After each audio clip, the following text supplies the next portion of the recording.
Good morning all of you. चलिए, पिछला हमारा क्या था, व्याकरण खंड हम स्टार्ट किए थे, है ना। व्याकरण खंड में आपका नेक्स्ट टॉपिक क्या है, आपका संज्ञा। क्या है आपका संज्ञा, ठीक है। तो इसे आप क्या करेंगे, ध्यानपूर्वक पढ़ेंगे, ठीक है। और ध्यानपूर्वक इसलिए पढ़ना है क्योंकि आपको हर साल काम में आने वाला है, ठीक है। आपके स्कूल परीक्षा से लेकर आपके जितने भी कंपटीशन एग्ज़ाम हैं, ठीक है ना, ठीक है ना, सब में काम आएगा ये, ठीक है। तो यहाँ पर क्या है, देखिए संज्ञा। संज्ञा का डेफिनेशन क्या, परिभाषा क्या है ना। तो जो शब्द हमें क्या करें, किसी प्राणी, वस्तु, स्थान या, है ना, भाव का नाम प्रकट करें, है ना। एक ऐसा शब्द जो हमें क्या करें, किसी स्थान का नाम, किसी प्राणी का नाम, किसी वस्तु का नाम या किसी का भाव प्रकट करे, तब उसे हम क्या कहेंगे, कोई भाव प्रकट करे तब हम उसे क्या कहेंगे, संज्ञा कहेंगे, ठीक है। अब ये जो संज्ञा होता है वो कितने प्रकार के होते हैं, 5 प्रकार के होते हैं। कौन कौन सा होता है। सबसे पहले होता है क्या, व्यक्तिवाचक संज्ञा, दूसरा होता है आपका जातिवाचक संज्ञा, और तीसरा आपका होता है पदार्थवाचक संज्ञा, चौथा जो होता है आपका समूहवाचक संज्ञा, क्या होता है ना, और पांचवा जो होता है आपका भाववाचक संज्ञा। कौन सा, भाववाचक संज्ञा। यस योगेश, कम, ठीक है। आफरीन, कम, ठीक है ना। अब यहाँ पर क्या देखिए, संज्ञा के 5 प्रकार हम बात किए।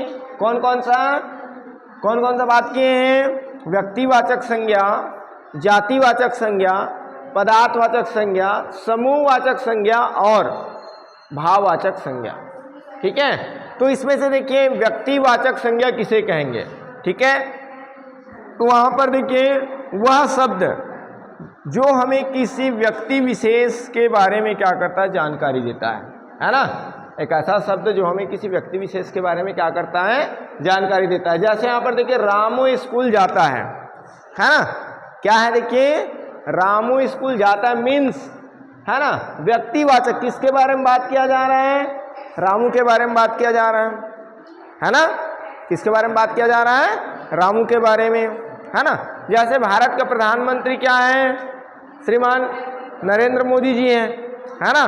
तो वहां पर देखिए हम किसके बारे में बात कर रहे हैं, मोदी जी के बारे में बात कर रहे हैं, है ना। तो मोदी जी उस समय क्या हो जाएंगे, व्यक्तिवाचक संज्ञा हो जाएंगे, ठीक है। जैसे आपके स्कूल के, है ना, हेड मास्टर कौन है, श्रीमान रमेश साहू जी हैं, है ना। तो उस समय रमेश साहू जी क्या हो जाएंगे आपके, आ गया समझ में, है ना, बातें आ गया समझ में, है ना। रामू स्कूल जाता है मीन्स क्या हो जाएगा, ये रामू आपका हो जाएगा व्यक्तिवाचक संज्ञा, है ना। इसी प्रकार देखिए हमें किसी स्थान के बारे में बात करना है, जैसे जबलपुर, ठीक है ना, हिमालय, गंगा, ताजमहल, भारत, रायपुर, है ना, इत्यादि। ये सब किसके अंतर्गत आएंगे, व्यक्तिवाचक संज्ञा के अंतर्गत आएंगे, ठीक है। इसी प्रकार अब आ जाता है देखिए जातिवाचक संज्ञा, मतलब हम क्या करेंगे, किसी विशेष जाति के बारे में बात करेंगे, ठीक है ना। देखिए वे शब्द जिनसे किसी जाति का बोध हो, है ना, किसी जाति का बोध हो। जैसे देखिए लड़के खेल रहे हैं, तो हमें किसका जानकारी हो रहा है, किनका बोध हो रहा है, लड़कों का बोध हो रहा है ना, ठीक है। यहाँ पर देखिए बच्चे स्कूल जा रहे हैं मीन्स किसका बोध हो रहा है ना। कर्मचारी काम कर रहे हैं, किनका बोध हो रहा है, कर्मचारी का, है ना। अध्यापक पढ़ा रहे हैं, है ना, तो हम केवल एक के बारे में बात कर रहे हैं क्या, है ना, हम उस जाति के बारे में बात कर। जैसे यहाँ पर देखिए नदी, है ना, नदी बह रही है, तो बारिश होने पर प्रत्येक नदी क्या होते हैं, तो हम नदी का बात करेंगे। जैसे गंगा, यमुना, कृष्णा, कावेरी सब आ जाएगा इसमें, ठीक है, ब्रह्मपुत्र, बात आ जाए समझ में, है ना। नेक्स्ट आपका क्या देखिए, पदार्थवाचक संज्ञा। तो जिन नामों से किसी धातु का बोध हो, धातु का ज्ञान हो, है ना, उसे हम क्या कहेंगे, पदार्थवाचक संज्ञा कहते हैं। जैसे देखिए आपका यहाँ पर एग्जाम्पल, है ना, ग्लास में क्या है, दूध है ना, कप में क्या है, चाय कप में क्या है, चाय है। मग में क्या है, पानी है। बात आ रहा समझ में, मग में क्या है, पानी है। तो ये शब्द है ना, तो यहां पर देखिए किनका बोध करा रहा है, किनका ज्ञान करा रहा है हमको, पदार्थों का बोध करा रहा है, पदार्थों का ज्ञान करा रहा है। इसलिए यहां पर ये आपका हो जाएगा पदार्थवाचक संज्ञा। पदार्थवाचक संज्ञा में देखिए हम यहाँ पर इसी प्रकार और क्या क्या देखिए, सोना, लोहा, है ना, चांदी, पानी, तांबा, पीतल, ठीक है ना। तो इन सबको हम क्या करेंगे, किसके अंतर्गत लेंगे, पदार्थवाचक संज्ञा के अंतर्गत लेंगे। इतनी बातें आया समझ में कि नहीं आया?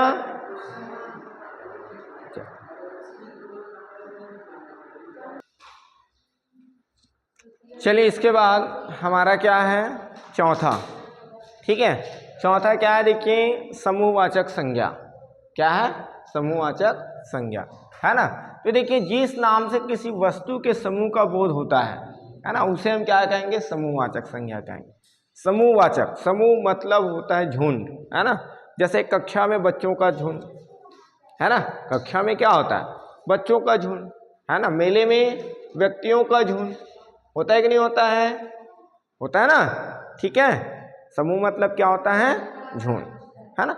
अब यहाँ पर देखिए हमारी थल सेना हमेशा सतर्क रहती है। तो यहाँ पर थल सेना, अब थल सेना में हम क्या कर रहे हैं, देखिए किसी एक व्यक्ति के बारे में बात करें क्या, किसी एक स्थान के बारे में बात करें क्या, नहीं, है ना, ठीक है। एवरीवन, सभी, है ना, सभी व्यक्ति मतलब जो थल सेना में है ना।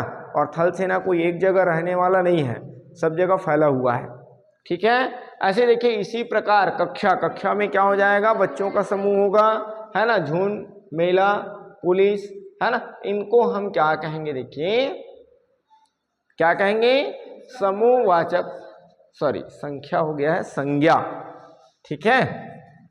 ये गणित पढ़ाते पढ़ाते संख्या लिखने का आदत हो गया है, इसलिए हिंदी में भी संख्या हो रहा है, ठीक है ना। तो क्या कहेंगे, संज्ञा। अब इसके बाद क्या है देखिए, भाववाचक संज्ञा। तो यहाँ पर भाववाचक संज्ञा देखिए जिस नाम से किसी गुण या भाव का बोध हो, ठीक है, उसे हम क्या कहेंगे, भाववाचक संज्ञा। जैसे देखिए गांव के लोगों ने, है ना, सॉरी, गांव ने लोगों को मनुष्यता, तो यहाँ पर कौन सा भाव, मनुष्यता का भाव प्रकट हो रहा है ना। यहाँ पर क्या था, थल सेना, थल सेना था, तो समूहवाचक संज्ञा क्या हो जाएगा, थल सेना होगा। बट यहाँ पर कौन सा पाठ पढ़ाया जा रहा है, देखिए मनुष्यता का पाठ पढ़ाया जा रहा है ना। गांव ने लोगों को कौन सा पाठ पढ़ाया, मनुष्यता का पाठ पढ़ाया। तो मनुष्यता आपका क्या हो जाएगा, भाववाचक संज्ञा हो जाएगा। क्या हो जाएगा, भाववाचक संज्ञा, ठीक है। इसी प्रकार है पवित्रता, अपवित्रता, लड़कपन, है ना, घृणा, ठीक है ना, घृणा, प्रेम, ठीक है। ये सब क्या हो जाएंगे, कौन सी संज्ञा हो जाएंगे, भाववाचक संज्ञा हो जाएगा। बात आया समझ में कि नहीं आया, आ गया, ठीक है। इसको आपको अच्छे से करना है, क्योंकि अभी आप अच्छे से कर लिए तो आपको अच्छे से याद हो जाएगा। और याद जब हो जाएगा मतलब कभी भूलोगे नहीं, केवल आपको रिवीजन बस करना है ना। रिवीजन करने के बाद आपका भूलेगा नहीं, ठीक है।